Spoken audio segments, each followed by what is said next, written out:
or maybe someone didn't say he doesn't like clowns, and the whole time he's just kind of on this clown thing, quietly freaking out about clowns.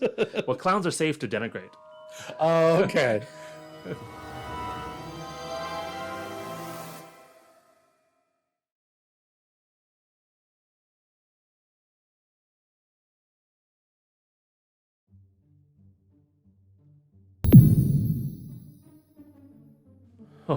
Oh, hey, man. Hey. What's Fancy. what's going on? I don't really don't know. Actually, but I think Is this your house? I was gonna say I wish, but maybe not. It's a little too Spartan for me. It's a pretty small room. Yeah. Hey, what's this? Oh, I don't know. What is it looks like a note? Attention, read out loud exactly what's written on this note or be destroyed and replaced. Huh, okay.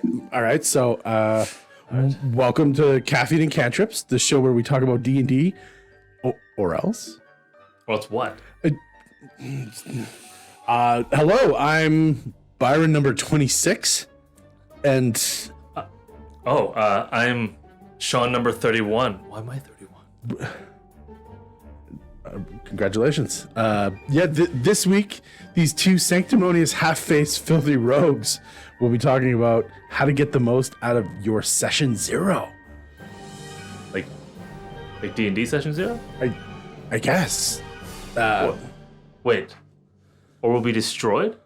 Yeah, or else. Well, this is bullshit.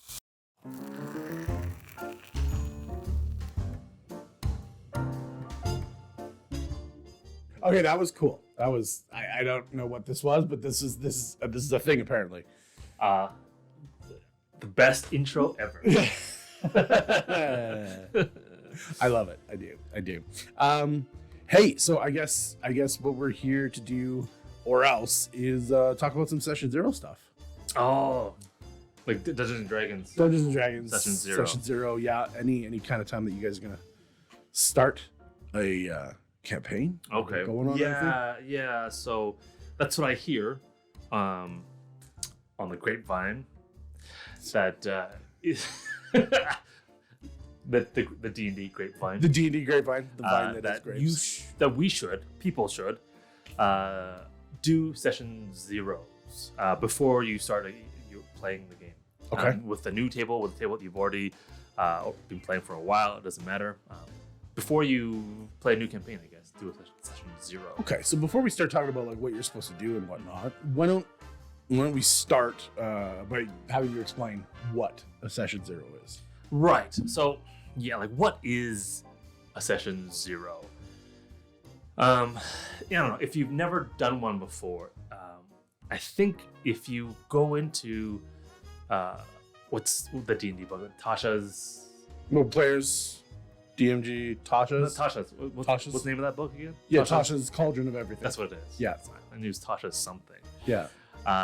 But in that book, it says that before you even start making characters in a game, the DM and the players, you guys should all get together and run basically a pre-session before you actually play. Okay. And in that session, you talk about. Do you think it's important to like each other when you get started there?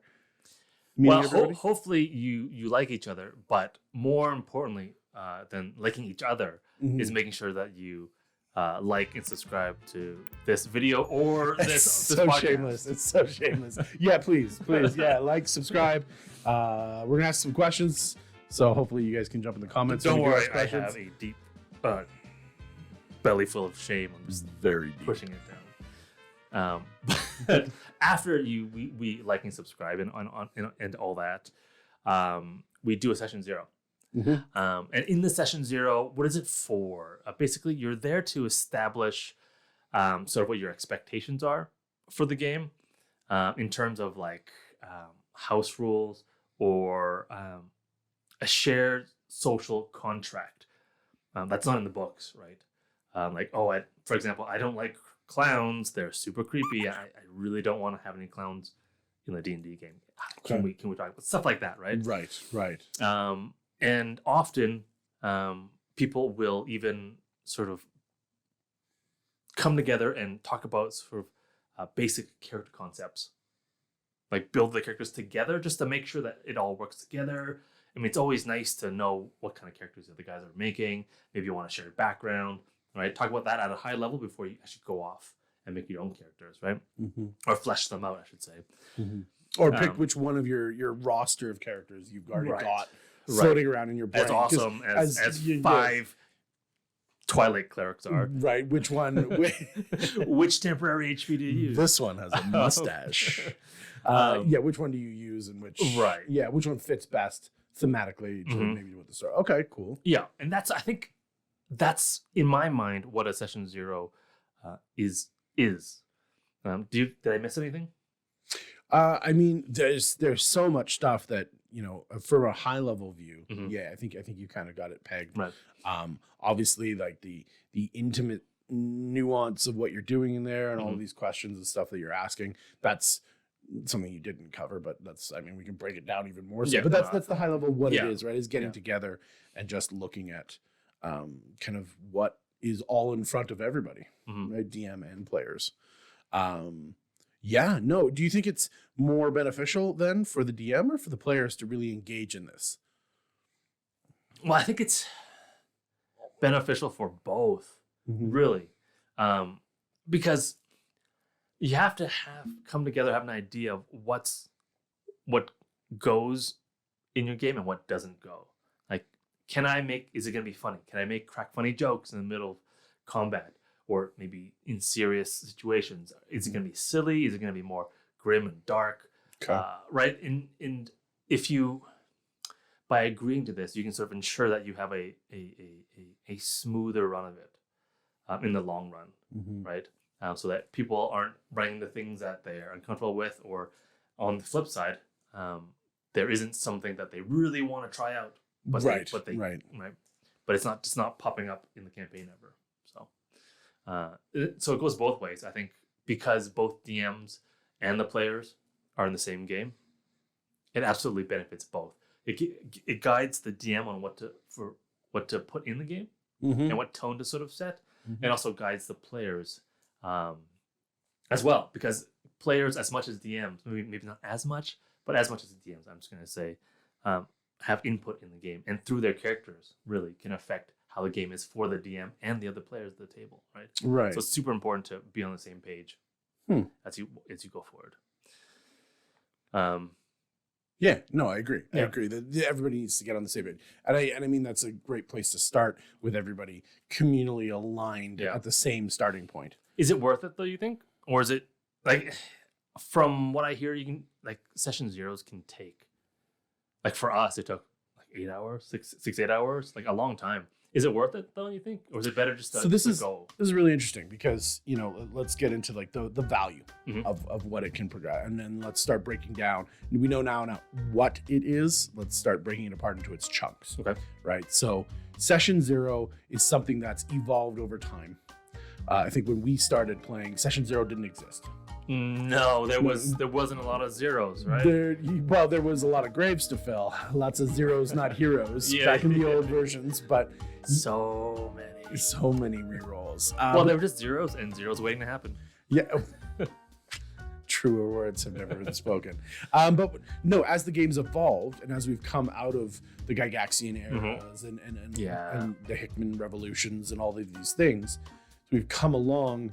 We've now created this idea that is session 0. And whoever came up with the first idea for a session 0, bravo to you, right? Yeah. Bravo. Yeah.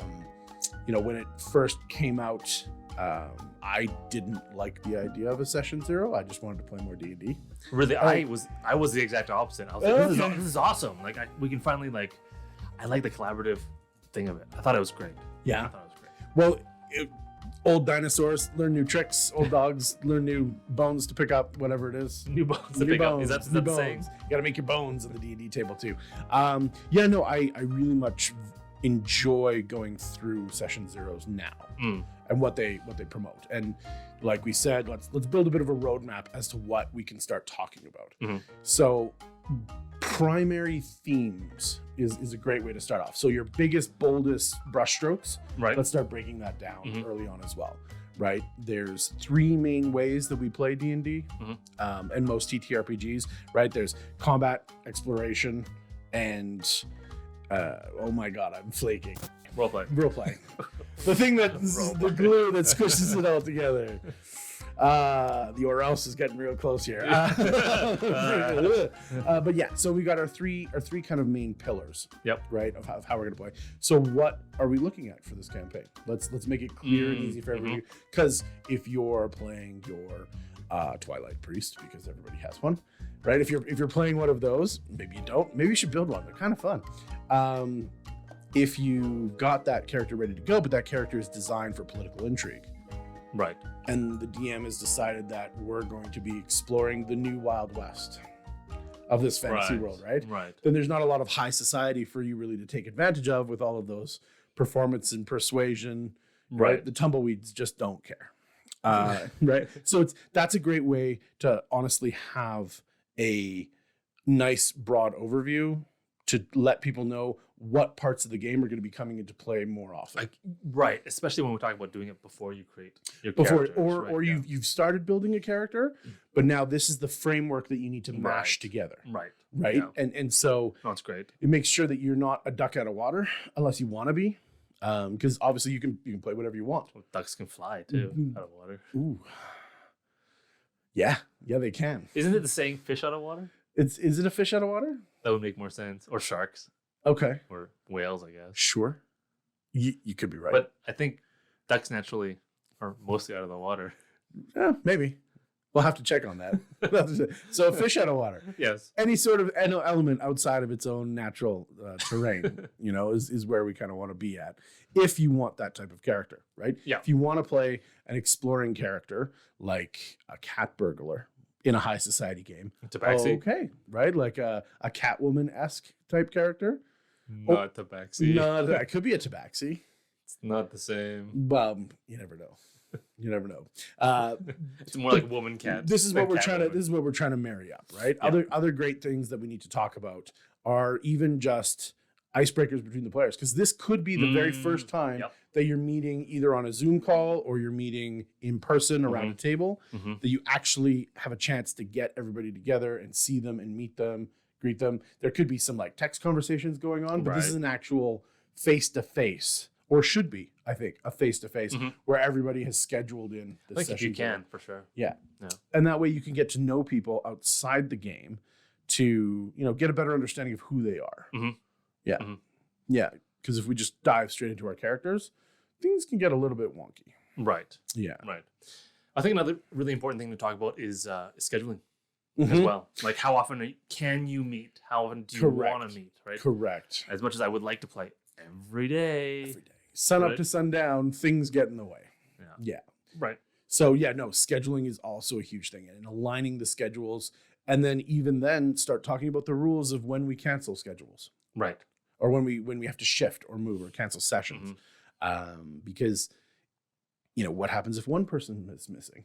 Yeah. Right? Even if we know ahead of time, what if one person's missing? What if two? What if three? Yeah. What if the DM can't make it? Right. Right. There's lots of workarounds nowadays on how you can progress a session or how you can treat a session when you're missing some people. Right. A beach episode, a shopping episode.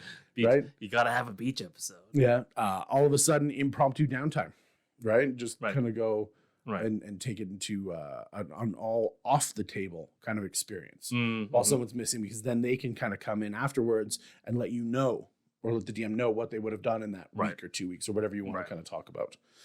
There's lots of ways that you can handle it, but going into it knowing ahead of time what the cancellation rules will be, then you know that there's a layer of responsibility there that everyone is sharing, that the story will progress. We will get through this.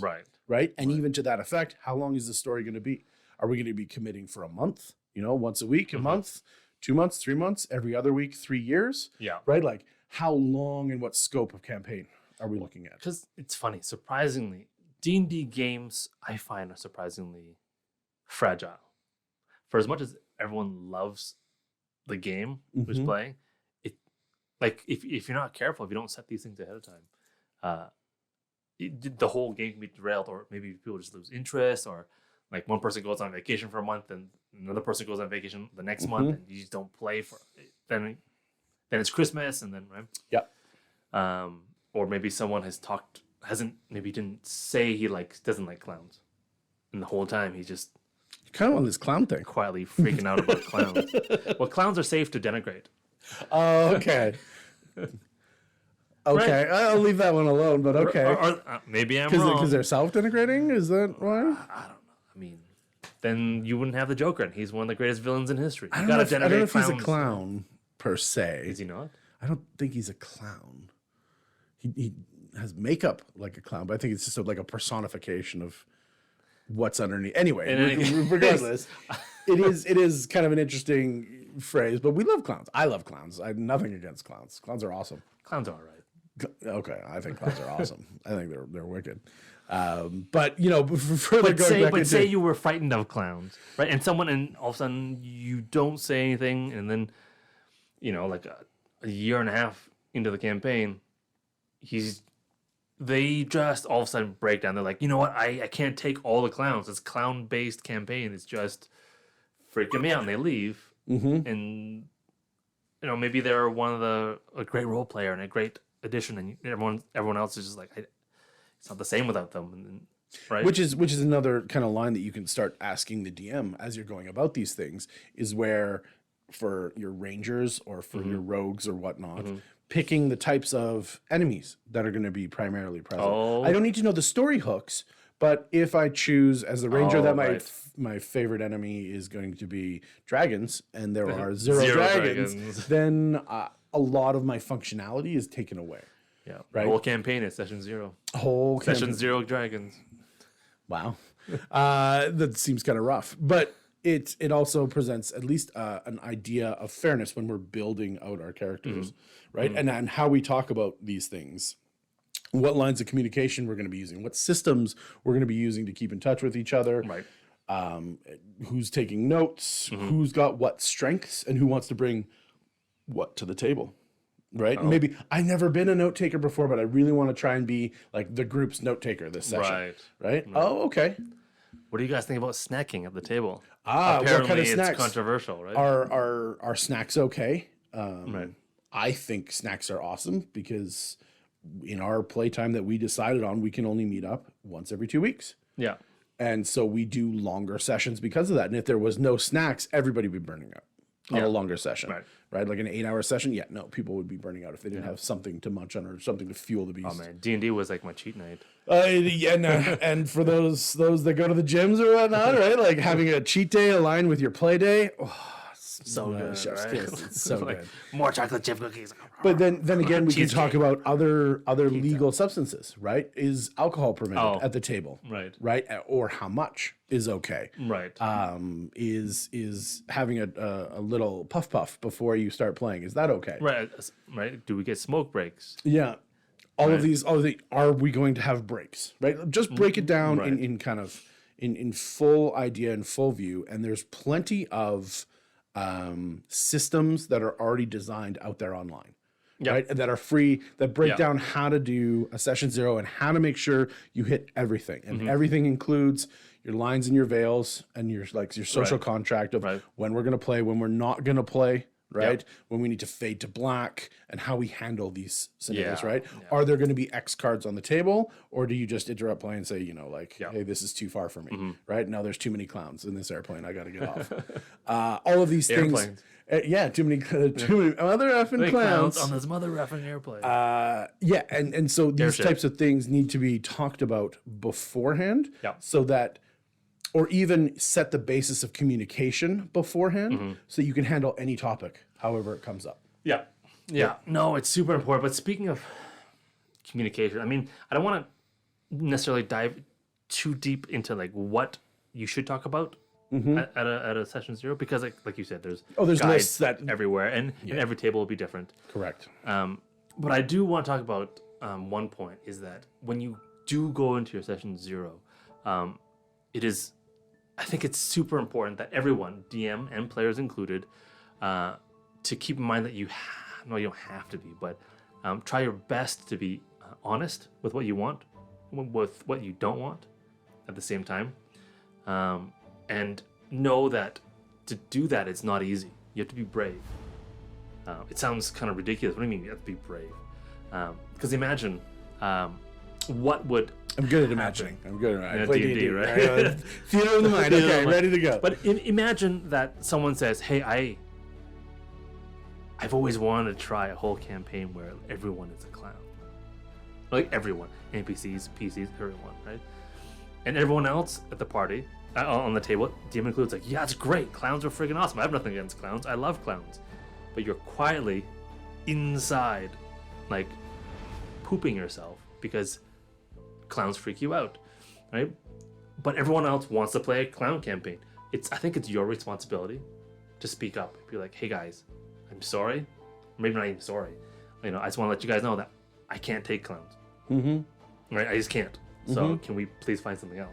Right. Or maybe if they say no, then it's not your table, right? Yeah, I was going to say it's a great point to look for compromise between the players. Players includes the DM. The DM is a player, in my opinion. Yeah. But it creates a spot of compromise. If compromise cannot be found, right, in a fair way, then yeah, maybe that table's not for you. If the DM has said, one of the great things that we're going to be exploring this campaign is, the life and times of the sacred entertainer of our generation on this world, clowns, right? And you're just like, not for me. Then it's not for you, right? And you can say, okay, great. I don't think I'm going to be interested in this campaign. This campaign doesn't have what I want. Everybody else is on board with the idea, and this is kind of the core function of this. I can't necessarily find compromise with you. Yeah. Hit me up next round. Right? Next campaign that you guys, how long are you guys going to play for? 6 months? No problem. I'll go find another game, do some one-shots, whatever, right? But I'll come back to the table, right? Once the campaign's over. Once you guys have done exploring something that I'm not comfortable with, or I just don't want to. Right. Right? It really does come down to the individual. Yes. To stand up for their own beliefs and for their own kind of boundaries and protect them. Yep. Right? And that's why you're being brave. Right? Your bravery is your honesty against the group. And it's not against the group, but it's for yourself. Well, which is ultimately for the group. It redoubles back for the group, right? You want people who are invested. You want people who are happy. But honestly, the flip side is also a thing, right? Like, speaking up against something that you say don't want, but also you should speak up if there's something that you do want in the campaign. Like, there may be things that are might be you find embarrassing to talk about. Like, say, for example, I really want to explore romance. These between characters, or right, or like love triangles, but you feel a little bit embarrassed to bring it up. I think it's your responsibility to bring it up anyways, if you really want it. Because if you don't, you can't really blame anyone but yourself if it doesn't appear in the campaign. And who knows, people might be like, "Oh, that's a really great idea." I was gonna say, somebody else could be thinking exactly what you're thinking. Yeah. I wish I had someone to explore this with, or I wish somebody was on board and exploring with this. I don't really want to bring it up. I'm a little bit embarrassed. Whatever it is. Right. Okay. I would like this in the campaign, or I don't need it to be a core tenant, but this is something that I'm interested in exploring in your world or your module. So let's, is that possible? Right. And if it's not, well, then I can manage my own expectations and know that it's not going to be there. And I'm not constantly waiting or hoping for it to come out. Or you can even ask, is it okay if I bring it up then? Right? As a player. Or as a DM, it's something you want to bring in, but you're not sure if other people might be okay with it. Bring it up. And this is where we get into kind of the lines and veils again, right? One player might feel uncomfortable or just disinterested. Yeah. Right? You guys can do it. Have fun. Just know that I'm not going to engage in that role play. Yeah. Right? Yeah. My character, I've chosen them to either just be non-romantic or just disinterested, right? And that's fine. Yeah. Right? That's perfectly fine to not explore things that you don't want to explore. Yeah. And just say, no, if this is going to be fun for you guys, cool. I realize that I'm going to sit out of it.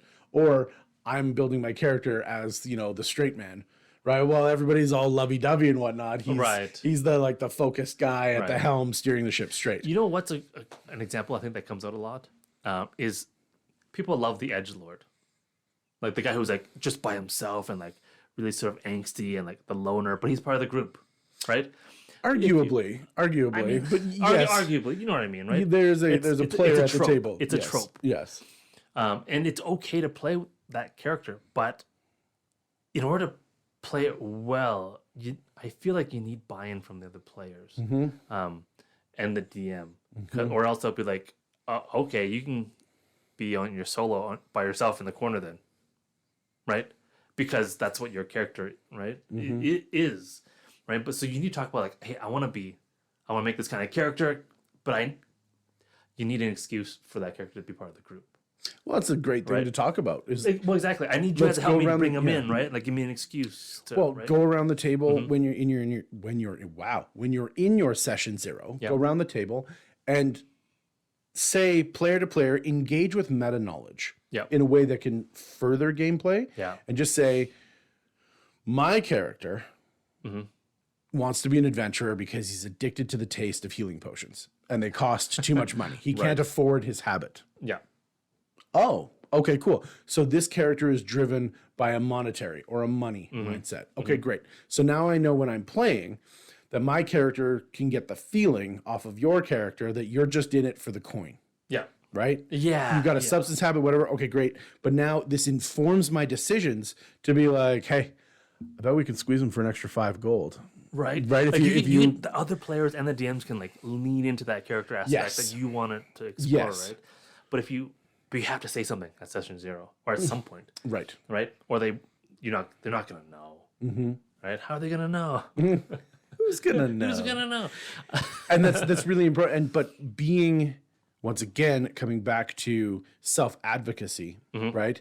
This is what the campaign is exploring. Yep. Hey guys, this is what I want my story arc to be exploring. This is what I'm going to be looking for. This is what I'm going to be playing towards. This is why my character is here and whatnot. Share some secrets that create interest in the moment and in the future moments that are going to happen where people want to play together. Because you can play the distraught, morbid thinking, kind of lone wolf-esque character. And okay, great. But then why are you with a bunch of people? Yeah. Right? Why are you, what's going on? Right? And I think being clear about your intentions, player to player, is also going to be like, hey, I'm going to be playing a character who's a reluctant hero. Right. He's going to look for the off-ramp at every single chance he can get. I want to play. Yeah, absolutely. And I want to play with you guys, but the truth of my character is he doesn't. Yeah, and I want to explore that, so I need you guys to bring him back. Yeah, for me. there's like, he's gonna sleep in. Okay, well, you need to drag him out of bed or wake him up or like get him going, right? Yeah. And after he takes the first couple footsteps, right, like a day that we all don't want to go to the gym, right? After you get the first couple footsteps on the next is easier. The next is easier, and then he can play over time, becoming less reluctant. Yeah. Right? Yeah. And then maybe jokes about being reluctant, but he still pushes forward. And then you're like, oh, wow, look at this character evolving. Look at what's going on. Yeah. I knew what the plan was at the beginning, so now I can enjoy it. And it doesn't ruin the interactions between the characters. It doesn't ruin your play. I think it makes it, in that sense, if you talk about it in session 0, it makes it better. But if you don't, right? Like it can be touch and go, I think, for that. Or for many concepts, like, oh, I want him to want to kill at some point another character, right? But he, as a player, I won't let him. But as a character, he wants to. Right? But I need you to like to give him a reason not to, because that's the arc that I want, right? For that kind of stuff, session 0 is awesome. And speaking up is super, super, super important, because a lot of stuff you won't be able to do by yourself, I think. I don't think you should be able to do anything by yourself, really, when you're playing a cooperative game like this. Right? If you want to have a story, find a DM who's willing to run a one-on-one campaign with you, and then you can do whatever you want. You can be the character as broken, distraught, or as philanthropic as you want. Right. You can choose anywhere in the spectrum to go and enjoy that and go all in and lean into that. Yeah. But when you're playing in a group format or a team format, right? You need to buy into the team. Everybody should have a reason. Every character and every player should have a reason that they're buying into it, right? If you're a murder hobo, right? Great. Like that's your backstory. You started with cats. You're going down the serial killer road. You want to kill, and this is the only way that you can legally do it is becoming a bounty hunter or an adventurer. Right. So that's what your character has chased down in his life, and this fits that need for him. And then you want to wean him of it, or you have a story that you've built with the DM where that's going to turn into your big bad guy. Right? Is the character that always is trying to push it a little too far, a little too brutal, and then it flips, and now we got to stop our friend. Right? Okay, great. But you can only do that if you communicate, this is what I'm looking for. Right. And then they're going to reciprocate that back to you. Yeah. I mean, also in a session 0, say, yes, you're brave. Everyone's being brave and they're saying no to things that they're comfortable with. They're talking about things that they want. Yeah. If you're the one hearing this stuff, though, you have to be, I can't stress this enough, you have to be respectful. Right? So if someone's like, I'm scared of clowns, don't be like, clown. Like, right? Like, because if you do that, then they won't maybe speak up about something else. Right? And then again, things fall apart. Right? Well, or there will always be a sort of a tension there. Yep. All right. I can't be honest and vulnerable because I know you're either going to do it, you're going to be disrespectful to my face or behind my back. Well, and I think that actually creeps up into the entire game. Because if I can't be if I'm going to be hurt in session 0 for being honest and vulnerable, then I can't role play honestly either. No. Right? I can't be brave in my role play. I can't make bold choices because what if someone is going to judge me for it or and they are. You've already established that they will. Yeah. Well, exactly. Yeah. Right. And that's not to say that people can't be forgiven and people can get second chances, right? And just sure. As part of our communication thing, I said this and I noticed that immediately it drew eye rolls and scaffers or whatever, right? Sighs. I'm just trying to make sure that everybody's comfortable, including me right now. Yeah. So I'm gonna say something, right? I'm gonna double down and be brave and be honest on top of what I've already done. Yeah. As hard as it may have been, just to guarantee that everybody understands what's going on and what's fair, what's fun. Well, exactly right. And if someone says something in seriousness, you should respond with equal seriousness, right? Like take it seriously, right? And clowns might not be anything to you, but maybe someone got traumatized by clowns, and it's just a big button for them. Well, because we all have them. We all have. Well, exactly. We all have things that we want to explore, and we all have things that we would rather avoid. Right? We all have our own personal stories, tragedies, and baggage that we bring into the game that some people use as free therapy sessions, right? Try not to do that to your DM unless they kind of know that's what's happening ahead of time. But no, we all work through stuff, or we all work through tropes or ideas when we're doing this. And I think a good role play session is one where you explore an idea, is one where you use this as a vehicle to gain a better understanding of what happens or what can come about. From these ideas in a safe and really, really trusting environment. Yeah. No, for sure. That's one of the great things about D&D is that everything and anything can happen, right? That's also the greatest danger too, right? So that's why, right? So that's why session 0, again, is super important so that you have some control over what is going to happen and what's not going to happen, right? It's just as important to set what the game is. Yes. As well as what it isn't. Not. Yeah, absolutely. And I suppose that really kind of pushes us to the idea of what do you find is a great question to ask at session 0, right? What types of systems or questions do you use to probe and suss out what kind of games are for you? Please get in the comments and let us know what things are most important to you in a session 0 beyond checklists. Right? Do you need to sit down and feel the vibe between everybody? Right. Does everybody need to be friendly? Because that's how you play. You play in a friendly environment, and you don't like somebody who doesn't engage in the idea of this is a group of people playing a game, right? This is a group of people choosing to spend their pastime together. as opposed to this is just a bunch of strangers who are all rolling dice. Well, it's interesting, right? Because there's lots of different reasons or different things that people like about D&D. Some people liked it for dungeon crawling. There's like the fighting and the rolling the dice and being OP and having the most optimized builds. Some people love the role play, right? That I just want to be in character and see what your character's like and interact. Not that those two are mutually exclusive they're either, not, right? Yeah. Some people just like to explore. But if your whole group wants to just kill and fight, right? I don't know. It's you need to discover that kind of stuff. I don't. If you guys have any stories about just finding the wrong table, even or like horror stories about Session Zeros, please let us know. Yeah, your best and worst would be great. Love to read it. Love to understand what's going on. Everyone loves a horror story. Everybody loves a horror, but misery shared is misery halved, they say. So there you go. Yeah, there you go. So get out there and start dividing that misery. Some half a misery for you, half a misery for you. No, I've had too much. Thank you. Miserable. Yes. No, I think these are great ideas. That I would love to read. Love to read and respond to and see what's going on.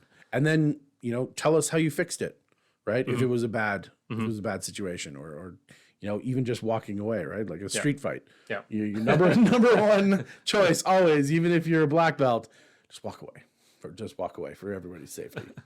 But get in the comments, share, start commenting on each other's, right? Let's build an area of trust and understanding. Yeah. Or else. Apparently. But beyond that, now that you've kind of gotten an understanding of what the game is going to be about and what's going on, one of the practices that I like to do as a DM, right, is to really start anchoring the truths of the world into people. Once we've established what the rules are and what we kind of have as a social contract, right, I like the idea of the players starting to make that their own. Right? Oh, wow. Okay. What do you mean by that? Well, because I've spent the time in prep and I've spent the time building the world, building the sandbox, building whatever the campaign is going to be for the PCs to play in. But I want them to have as much of an impact on the game and as much ownership of the game. Right. Right? And I think that's going to build some trust across the screen, right? I guess that talk goes into like that whole part where you can make characters together at Session Zero that we're talking about too, right? Yeah. Talk about what you want. Talk about what you're looking for. You don't have to come into, like I said, you don't have to have specific, bites or hooks. Or, one day you're going to be fighting a lich, guys, so make sure you have paladins, right? Like, you don't need that at Session Zero. Right. But what you can really say is, let's go out and build some NPCs that your character knows in the world, right? That we're going to populate and create connections. I do love it because then it gives you, as the player, in the way that I do it at least, I give pretty much carte blanche. Yeah. As how to create PCs with connections in the world, and then I can use those NPCs that they're creating that they own in a sense, right? To then give them more information about the world. Oh yes, there's a powerful undead guy that's extorting all the rich people. Yeah. And if you've got a rich NPC that you've created in the world, he's like, hey man, can you really help me out? These guys they're draining my coffers too fast. But it'll change the world from a conceptual one to one that starts living in your mind and heart. Right. And if I remember correctly, when you did it, you told us to make one NPC that was sort of like a positive one, that's like an ally to your character, one neutral, and one sort of antagonistic. That was the perfect matchup. Yeah. Is somebody that likes you and supports you. Yeah. Right? From your entire backstory, somebody that likes you and supports you. Your mom, your dog, your whatever, right? Don't do the dog. We could kill the dog. Don't make us do that. Don't make the DM do it. No, but you like somebody who supports you. How to derail D&D campaign. You killed the dog. John Wick, monster. John Wick, my campaign. Deadly. But beyond that, so somebody who's positive and supports you. So that maybe that was a kindly constable that looked upon your street urchin character, right? Or it could be your senpai at Bard College, right? Teaching you how to, get things going. Notice me. Yeah. But somebody who doesn't necessarily love you or whatnot, but supports you. Yeah. Right. Has been a positive influence on your life, very large or very small. Right. And they have helped your character out in some way. So you have somebody out there who likes you. Right. The neutral one is just somebody important in your life that's not necessarily good or bad. It could be a best friend. Right. I've known this person forever. Yeah, it's kind of a positive influence, but not really. Like, they don't lead me. They're not a mentor. They're not a whatever. Or I haven't seen them in years. Yeah, I don't know what they're doing. But I know that our relationship is solid. Yeah. Right. We haven't been caught and been thrown in jail, but we also haven't like ascended to the crown and now we're like monarchs. Right. Like, so they don't. A best friend could be an example of this, or a merchant that like always just kind of give our you a good relationship deal. then? Our relationship is just neutral. Could just be neutral. I don't think so. Maybe. I don't know. Number 31. I didn't know that there was numbers involved in this. So yeah, I think that we'll have a positive influence as long as we don't get destroyed. But this is an important thing because now it's starting to create layers of experience. Right. And so even before your character has rolled a die or has made an in-game action, it's starting to bring together your backstory as a part of the world. And you know what, honestly, that's probably as a player, was my favorite part about doing that exercise, creating those 3 NPCs. Because even before you start the game, I really felt like my character was already part of the world. Right? Because I always found it really disconcerting when you make a character and you have a backstory and everything. But when you start, it's like, oh, you meet the other adventurers in the tavern. And you're like, well, I don't know this tavern. I don't know anything about the world. It's just, how did I get here? Why am I here? Like, what am I, like, yeah. Right? Or like I don't know anyone else in the world. Not really, because, like my backstory was my family's all dead. I forgot my entire family. Now I'm just, or whatever your background story might be. I find that it's the knowledge that you have these NPCs that are in the world doing stuff or that mean something to the world really grounds your character or puts that context to your character in the world. Because you're like, oh yes, now you can think about my character knows these people in a significant way. In a significant way, especially if you make them sort of characters who have influence in the world.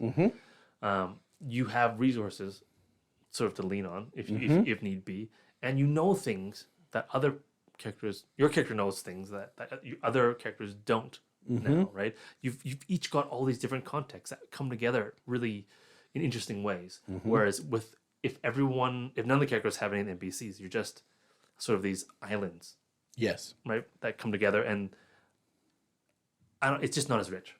Fair. The experience. Fair. Yeah. On the other side of it, it allows far more ways of introducing players or characters to hooks or story events. It's so or fun when your NPC shows up. You're like, hey, I know something that the other characters don't know. Which may be good, right? If that's the positive one, it's like, oh, I love this person, but I don't want to show. I don't want my character to show that they love. They're supposed to be this hard, brooding barbarian from the north that nothing affects them. But then they see, Grandma Popov and the cookies and the baking that she did. It turns that barbarian, whatever, hard character back into a childlike version of themselves, right? Because that's their primary caregiver, or primary kind of source of emotional support. And this is a great way, when we were talking about compromise, to come together from the seat of a player to DM yourself, right? Oh, it's so and say, okay, I want to experience this in my campaign. Yeah. So I'm going to create an NPC that's a gateway for that. Yeah. Right. And you've communicated this to the DM. You've had communication with the DM. The DM knows why you've got this character there. It's smooth sailing, right? Because that gives you a checkpoint that you can hit, or a point that the DM can use to, like I said, feed you information about the world, feed you information about yourself. Yeah. Sometimes NPCs know more about our PCs than they let on. Yep. Right. If that's what's going on in the story. And I mean, simultaneously, as we get to the other side of it, the nemesis, right? The evil, or not necessarily evil, but the antagonist to our protagonist. Yeah. Right. If we assume that our main characters are the PCs, who's got a bee in their bonnet or a thorn in their paw that the PC is cast, right? It's true. And it's so funny. It's so great for the other players too. Because say your character is usually very brave, very forthright, and they're the first one to talk to people. All of a sudden at the party, your character sees, say, their ex-partner, and it was a bad breakup, and all of a sudden they're super timid and they're hiding in the back. The other players will be like, "What's going on?" And they'll feel that new context. Yes. Right. So, and it's just so much more, I don't know, nuanced. Right. And it's all without having to really force it out, because it already exists. It's there, right? Yeah. It's not something you invented. It's something you set beforehand, right? And you as a player, I find when it happened to me, I was just giddy. I was like, ooh, this is gonna be so much fun. Okay, right? yeah, I love it. I love it. It's like a toy that got brought out. Yes. You're like, this is your toy, right? Yeah. Yeah. So yeah, it was wonderful. Yeah. One thing I will say though is after the time together working, I call it the web or the spider web, right? Where we're kind of creating this interconnected weave of the PCs into the world. But once you're done with that phase, right? Once you hit session 1, those NPCs are no longer property of the player characters, right? They are now your toys to play with, and your as the DM of the story. But they've had a hand in creating it, and therefore the world is a lot more alive to them. Well, and you're also much more invested in the world. I think so. So it's not just the DM's world and you're experiencing it. You're like, no, I've set this part of the world. Yeah. So when this happens, like you have that ownership that feels really great. Because D&D, like most things, you get, the more you put into it, the more you get out of it, right? Yeah. So it's just a chance for you to put more into it. Because when that time comes, it pays back. Like it's work, I think, at the beginning, but it's worth it as well. Oh, your ROI on this is pretty awesome. I think it's one of the most giving, or at least returning to you in times and times over. Again, Well, and I think it's also fun for the DM to be like, here, like remember this guy. Right. I'm gonna put him here, right? Right. And it's just, I think, more tools for the DM to get things moving in the way that they want to, right? Like, oh, what do I need here? Maybe I'll bring this NPC in. Well, it's. I mean, how better to get your reoccurring villains, right? Right. If it's not one of the PCs creating, their hometown bully, right? The Gary to their Ash or whatever, right? Like, what's wrong with Gary? You create that. Nothing's wrong with Gary, but the Gary to the Ash, where you've got 2 nemeses together, but the player has built in the mercy card, right? He was always a bully. He or she was always just that person who grew up maybe poor in the village or whatnot, but by their gumption or by their arrogance, by their anger, their rage, whatever, they kept moving forward in this kind of path. So the PC doesn't want to murder or harm or kill this person, but that's always been their interactions. Right. And then maybe they can make friends. Maybe you can turn your negative into a neutral or a positive. Yeah. Or maybe one day you realize that they're too far gone and that you're negative. You actually have to deal with them. Yeah. Finally, once and for all, right? And the mercy that's been inside, maybe that's what your character's been focusing on in their arc, is that they're too forgiving, they're too kind. Right. And they keep getting taken advantage of. Yes. Right. And when they can say no. Yeah. Right. Yeah. And how they do that and whatnot, that can be a really cool story to work up. Right. Now, I think setting up all this stuff is great at session 0, but I think, and some people might say that that's all you need to do is session 0. I think, I guess moving on a little bit. Yeah. It's session 0 is great, but you'll be doing yourself a great favor if you do more of these sessions. Oh, what do you mean? I don't know, call it 0 plus 1 or 0 plus 2. Sure. But I think you should get together routinely to talk about your session 0 stuff again. Like talk about your house rules. Like, are they working out? Do we like them? How are we doing on our boundaries? Right? Have we been doing a good job bringing in themes that we wanted to bring in? Right? Like, how is, even for a player, how is my RP? Am I being too pushy? Right. Am I like, I'm open to criticism, things that I should do or telling the DM, I liked this. When this happened, it was great. This kind of interaction, we love. When this kind of stuff happens, we didn't like so much, right?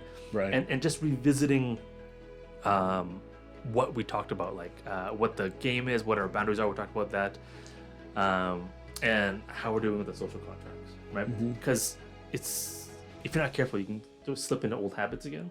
Oh, very easily. Right. Yeah, very easily. So if you do it, say, like once a month, or 6 months down the road, you can do another one, or maybe do it after every session, just small ones. I think it's important to always be talking about this kind of stuff. The more communication you have about sort of the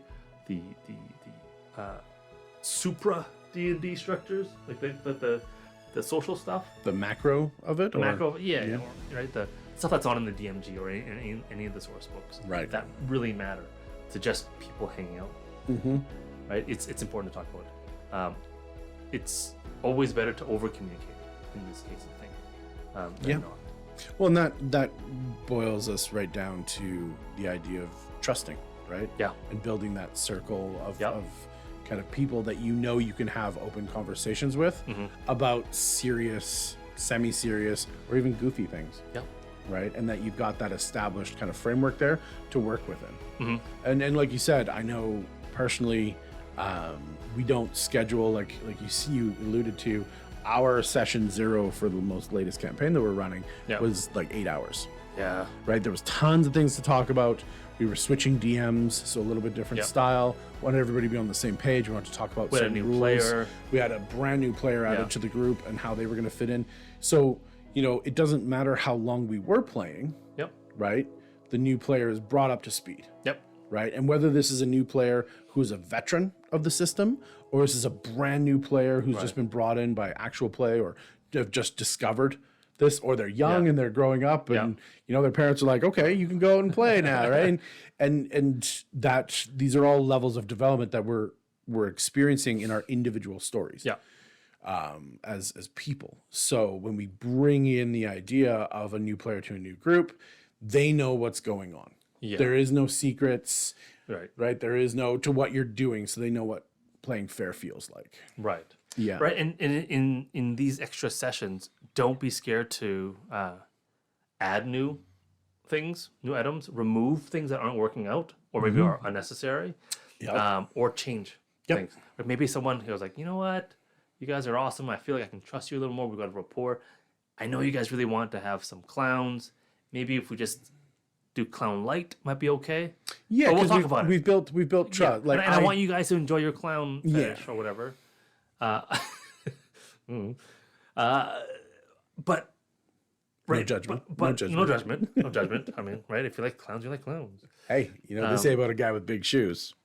He has a red nose, big red nose.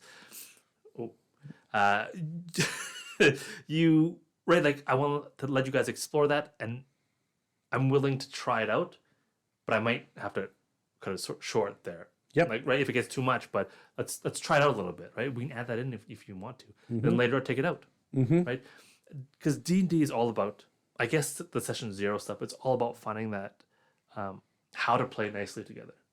It's things that we kind of figure out as little kids, but as things get more complex and get older, right?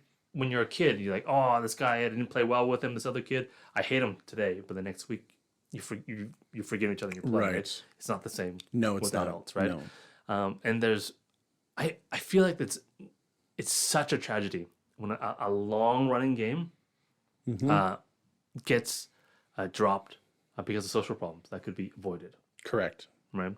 So I think it's important to do these extra sessions just to keep you guys on track, because things change, people change, your life sort of circumstances change, scheduling changes, right? So, but also it lowers the bar on the initial difficulty of bringing these things up. Right. So you've done it already. Well, you've done it already, and if you've practiced this skill now with these people, it makes it easier. But simultaneously, if we're at the end of a session, right, and this is how I like to do kind of my checkups as well. Right. Is 5 minutes, 10 minutes at the end of every session, right? We go around, we talk about stuff, ask questions. Was this okay? Was that okay? But if let's say you are at the end of the session and you go, you know what, guys? I tried to push something tonight. Was that okay? Oh, right. Right? Yeah. Now you're inviting constructive criticism Yeah. as opposed to somebody just doing like a cold open on you, like, hey, I wasn't really okay with that. Right. To get over that hump, right? Yeah. Which hopefully we're patting down and we're beating Yeah. down all the time. Yeah. But to get over it, if somebody's actively saying, please give me criticism Yeah. on how you felt. Right. Like, Right. oh, I dressed up as a jester tonight. It wasn't a clown. It was a jester. I just want to know if that crosses the line. Clowns. Yes. It's the theme. I don't know. Yeah, it's what you're hampered on, which is fine. Yes, this is absolutely the truth of it, right? Like, hey, I went there. I know you have this thing, Yeah. right? And I respect that thing. But in the natural evolution of play, we kind of moved into this thing that was starting to skirt parallel / close to Yeah. what that edge was. And I wasn't trying to be pushy. I wasn't trying to like force anything on you, Right. Right. but we did go there. Yeah. And you didn't react. So if it was okay in the moment, maybe it's not okay now. I'm readdressing your consent. Yeah. Right? Yeah. Are we still okay? No? Okay, great. We'll avoid that. That was too close. I tried to be respectful, and I'm going to continue to be respectful by not doing that again. Right. Right? So that's an important, very important kind of tool because we all Yeah. need feedback. Oh, because you don't know, and sometimes in the heat of RP, stuff just comes out too. Oh, right? yeah. There's more than once when I'm not me playing the character. Right. They've the silhouette, right, of their mask has kind of taken over, Yeah. and I'm just reacting in that persona, Yeah. and I'm dealing with it later. Like, wow, where did I go with that? Like, it was just natural flow state. Yeah. Sometimes I don't even know. I don't know what the character is going to say before he says it sometimes. You're Yes. just like, what? That's okay. Which has led to some very genuine RP. Yeah. Right. Yeah. But there's a lot of steps before then, like we've said, right? You trust the people to understand what's going on. You know that the PCs are going to be just as respectful as the players. And so when you choose to do this, when you choose to get into that state where you're purely reactionary in character and going with it, you can, because you don't have to second guess yourself. Right. You don't have to have that extra bandwidth in your brain to protect yourself from embarrassment. Right. Yeah. Right? Maybe you will be. Maybe you will be embarrassed afterwards. You're like, oh my God, I can't believe I said that. Okay, cool. I think you say that with a smile on your face after the session. Right. And the other players could be like, no, that was great. I don't. Usually that I find that's the case. Like that was great. Like, or please simultaneously, do you're more. like, oh, I didn't mean any of that. Right. I was not trying to be malicious. I was not. I had to force that guard to tell us.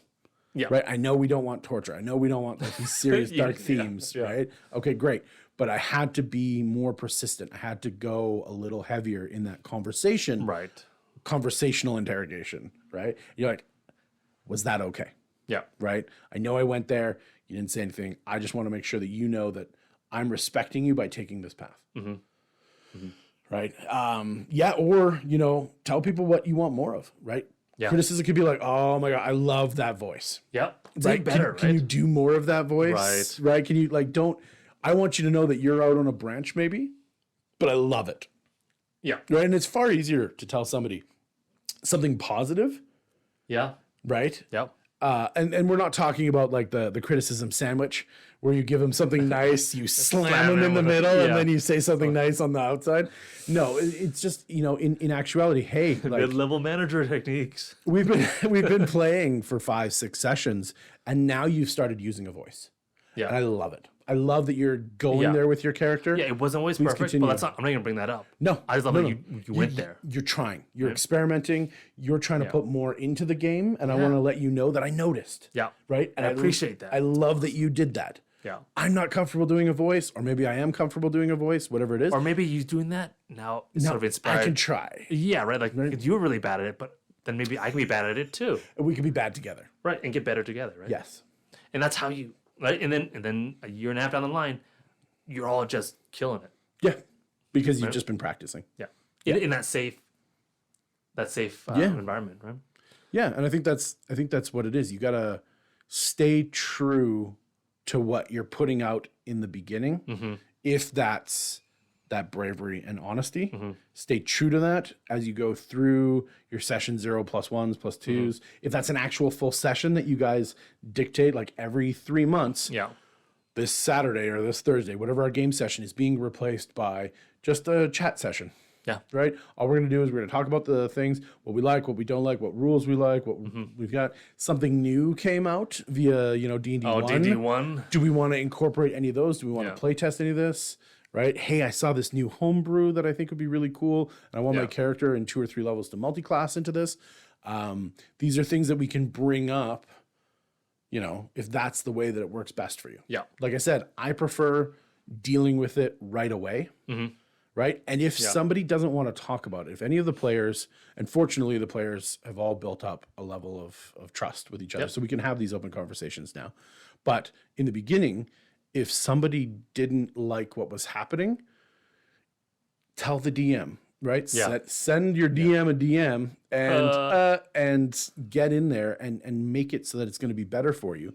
Because if you don't, then you're just going to be stewing on it. Yeah. Right? And eventually it's going to be too much. It will. It'll drag down your enjoyment of the game until you regret it. Most likely. Well, it's better especially if for example, if they have to have clowns, it's better for you to leave that table and find another one than to play for like a year and then leave, right? Because it's that year could have been a wonderful year of clownless RP and clownless DM on another table, right?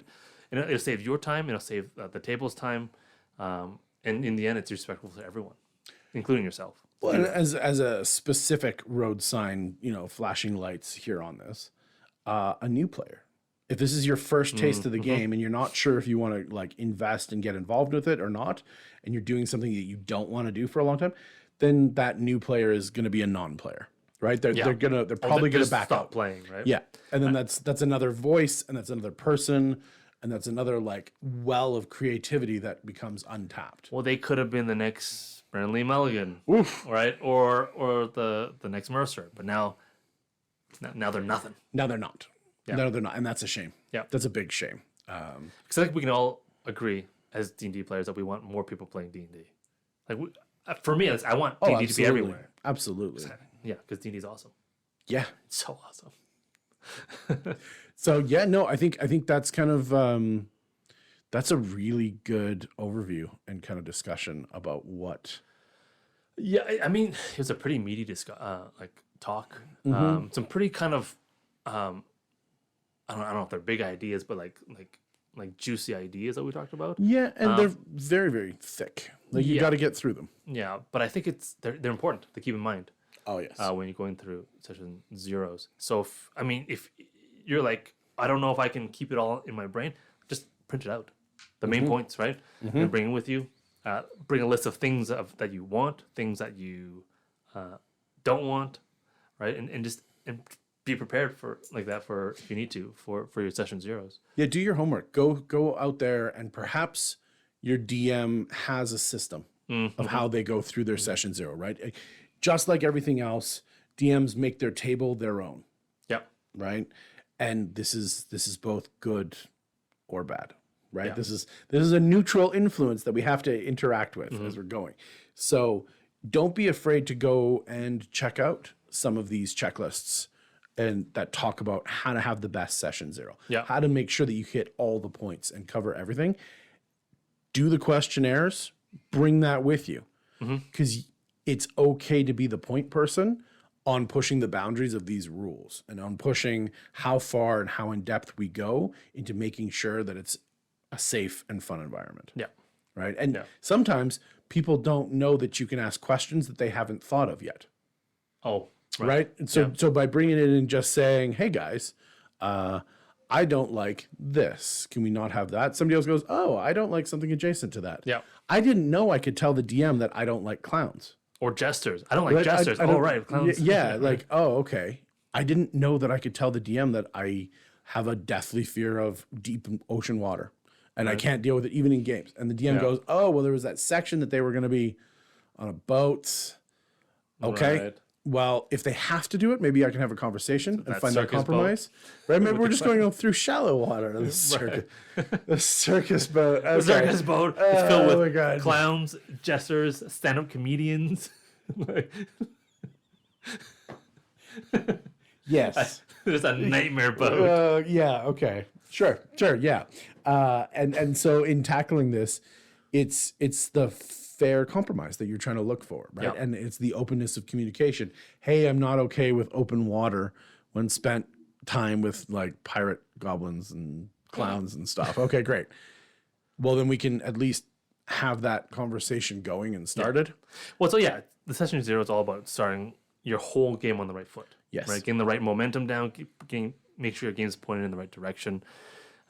Because I think, I don't know, maybe I'm wrong, but I think everyone's communal goal in coming together and playing D&D is just have fun. Right? No, it's treasure. Well, and that's fun. Yeah, it's treasure. Right? But really, everyone's ideas of fun is slightly different. It is, yeah. Right? And what's not fun. Yep. Right. So if you want to maximize the aggregate fun of the team throughout time, then session 0 is super important. Yeah, you gotta set the compass right. Yeah, I agree absolutely. But yeah, let us know what you think is most important. Did we forget something? Are we up to lunch on some of our ideas? If I'm up to lunch, let me know for sure. But if there's something we forgot to talk about, please, write it down in your comments. Or if, I don't know, email us. Do we have any? We do actually. All of our contact information is in the description. Nice. Get involved with our Patreon. If that's up, I know that we're working on that. Get involved with the coffee. Just send us an email and let us know where we went wrong or where you think maybe your best kind of part of a session 0 is, right? Like I said, we want to know the horror stories and how we fixed it.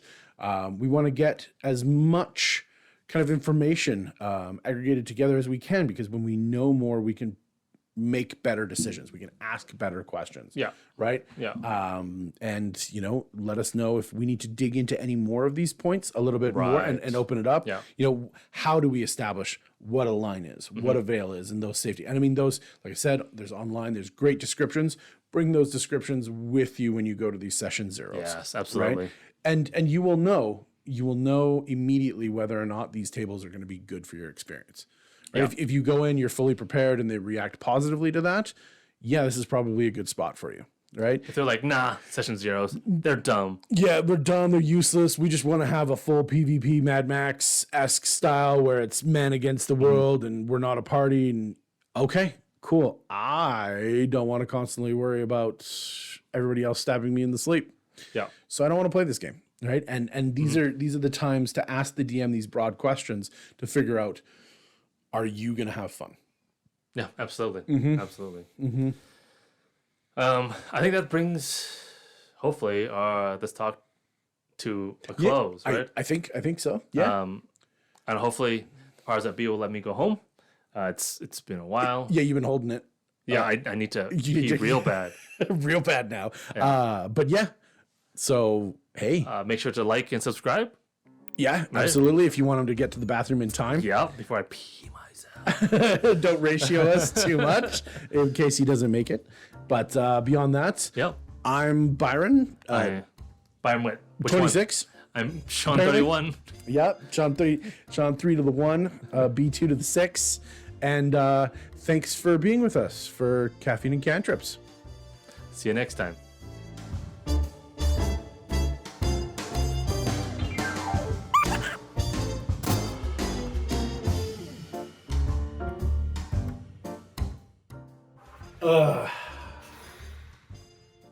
I just never been like teleported before. It's really dehydrating.